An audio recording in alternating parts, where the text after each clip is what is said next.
Alright everybody, welcome to a new segment called The Week in Review, where I'm basically going to go over each of the comics that I've read and give you a pretty quick review. I know I've done reviews for a couple of these already, but after this one I'm going to start saving all my reviews for one video, just to try to clean up the channel a little bit, not have as many videos each day, just taking up room.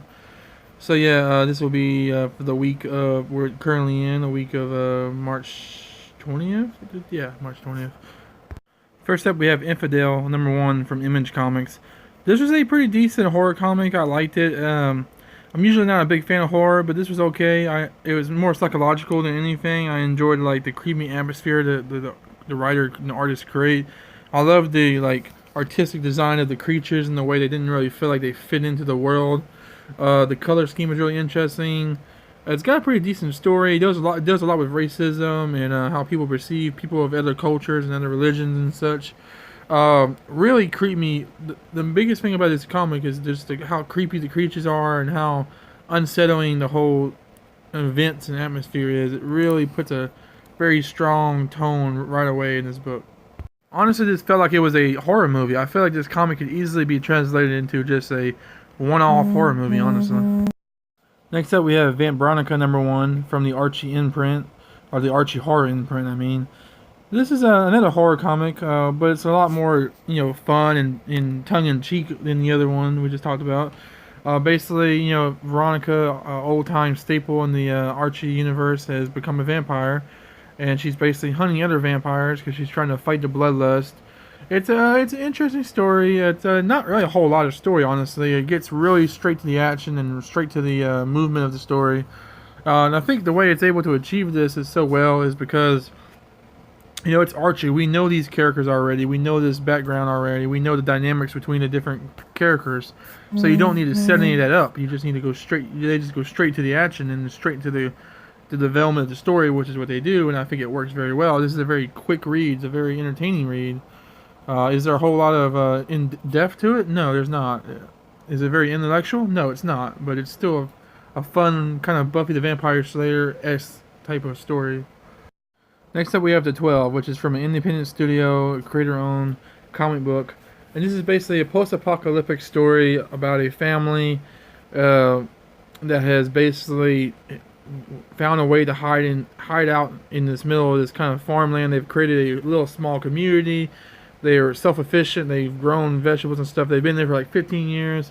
It basically follows their story of how they're living their life in this post-apocalyptic world. We never really find out the details of what made anything happen in this issue. We don't figure out exactly what the threats are, but we know humans are, of course, a threat like they always are.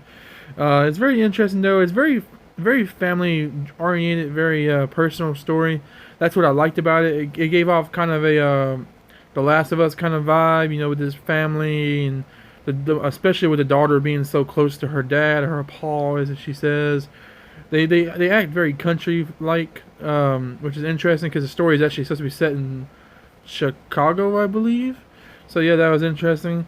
And yeah, I like it. It's very fun. I love the color scheme. The whole book is done in this very orange and reddish tint, which really makes everything pop out a lot, especially the action sequences.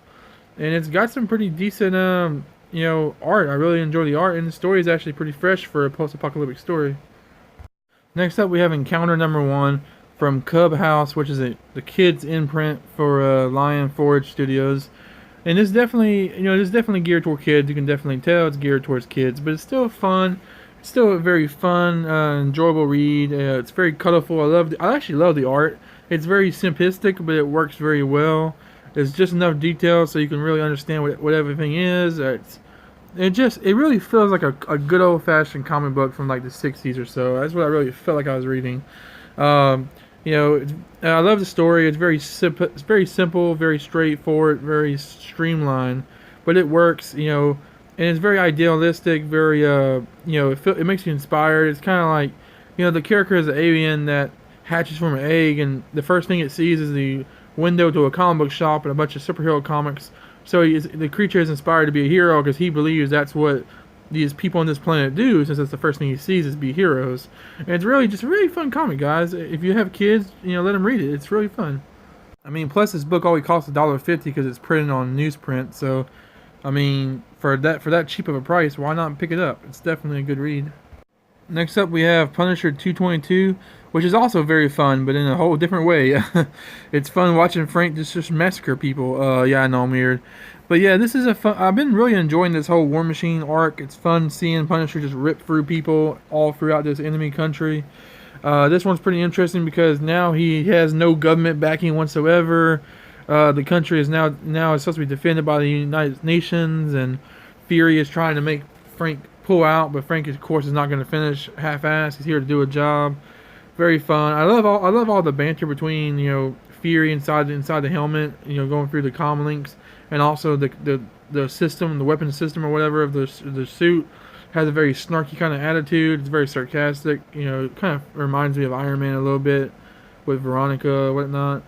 But yeah, just a fun issue. Not a whole lot of story here. I mean, it's literally one thing happens. Punisher attacks the dictator's castle. That's what happens. That's the issue. But it's so fun, especially when he starts fighting the other guys that are wearing the other armors.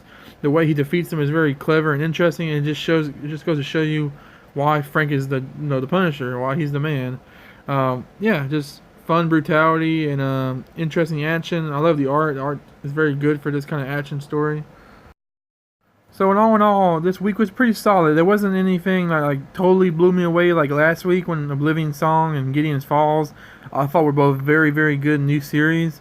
There wasn't anything like that in this week. All the new series were good, but they weren't like just I have to go out and buy it right this second good. They were still very solid, but overall I think it was a very solid week. Lots of enjoyable reads, especially I mean all throughout the spectrum really. But yeah, thank you guys for watching, and I'll probably try to do another one of these on maybe Thursday or Friday with the next week, and that'll probably be the day. I'll probably try to do them 2 days after the week starts, or the issues